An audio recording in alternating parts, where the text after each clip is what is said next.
I think after the King's Speech, I really wanted to do something completely different, and I wanted to stretch myself and not repeat myself, and do something new.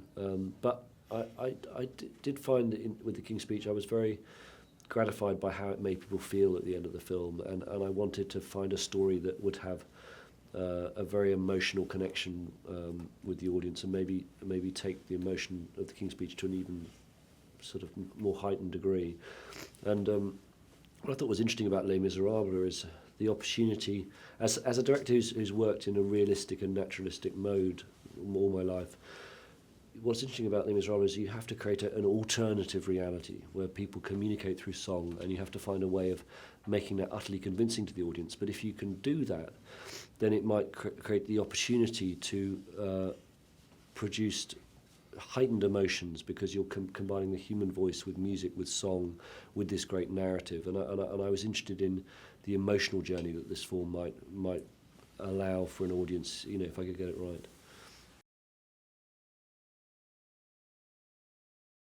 What I felt, when I was thinking about is now the right time to make Les Miserables, I was thinking, well, in the world we have such anger around the world at economic and social inequality and inequity. We've had the protests on Wall Street, in St. Paul's.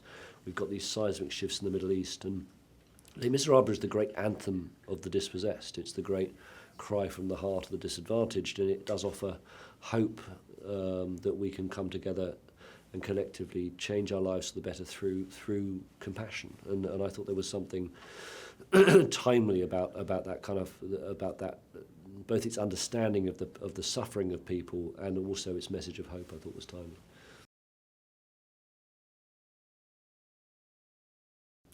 I saw it as a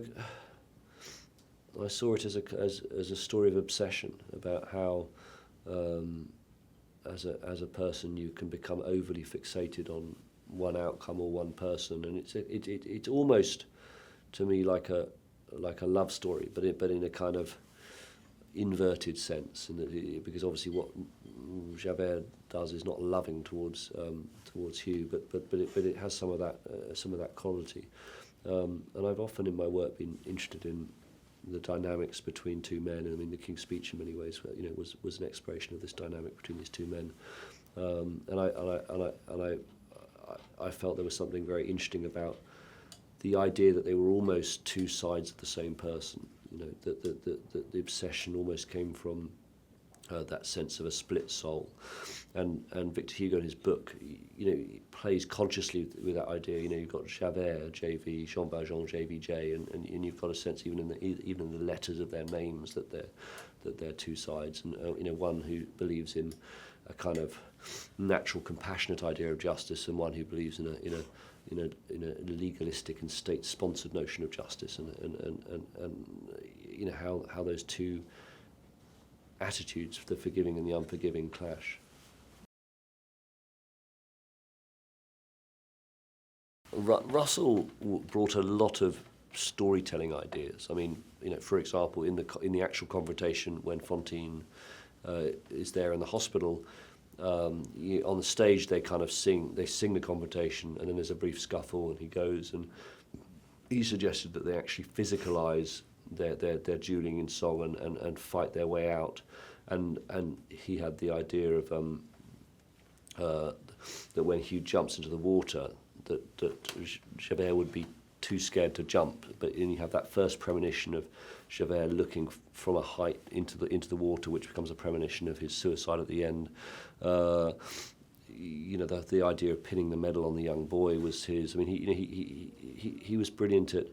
I probably shouldn't give it away, but anyway, the man comes to a certain end, and Russell was brilliant at understanding the responsibility of tracking and setting that up so that it worked. Hugh, I think, has an extraordinary kind of grace as a human being. I mean, I went through 14 hard weeks with him. This is a guy who never said an angry word to anyone. I mean, like, whatever the pressure, however tired, however much he's working, he has an extraordinary graciousness as a person, which goes to his core. And there's something of Jean Valjean in him, that sort of sense of spirituality, that sense of grace and kindness that he has as a man, that made him very right for the role.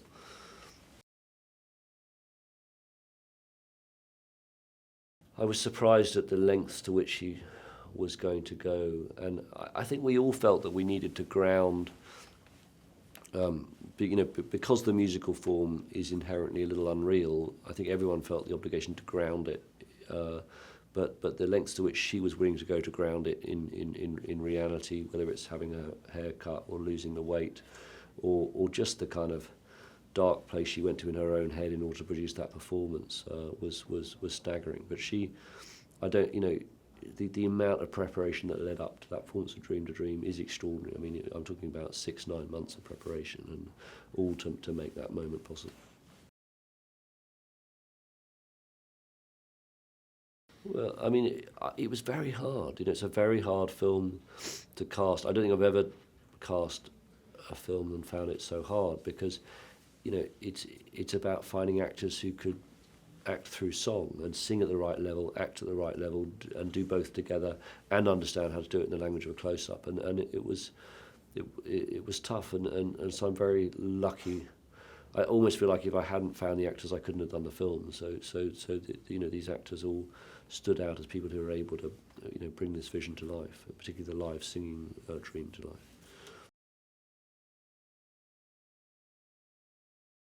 The big first decision was whether to divide the movie into sections of dialogue with a song interspersed, a bit like most musicals do. But I felt that there's something tricky about these constant gear changes between two realities, dialogue reality and singing reality. So I thought the braver thing to do would be to commit to basically being through sung with the odd spoken line, so that you don't keep confronting an audience with different orders of reality. But the live singing, as I said, I think my biggest duty was to make this world convincing. Now, so I was saying, okay, this is a world like ours, but people communicate through song. If that world existed, you could put a microphone on them. They would sing like we talk, and you would record what they said. You wouldn't dream of. They wouldn't be singing to a playback track. That makes no sense. That's very artificial. But also, it was about giving actors back the power to do what they do best. When actors perform dialogue, they're free to make all the decisions in the moment about the pacing, about the rhythm of what they say, and I wanted to give them all those controls when they sung, so that they could create the necessary illusion that they were producing these songs out of their soul for the first time, that they were not doing renditions of songs, they were one-off character outpourings.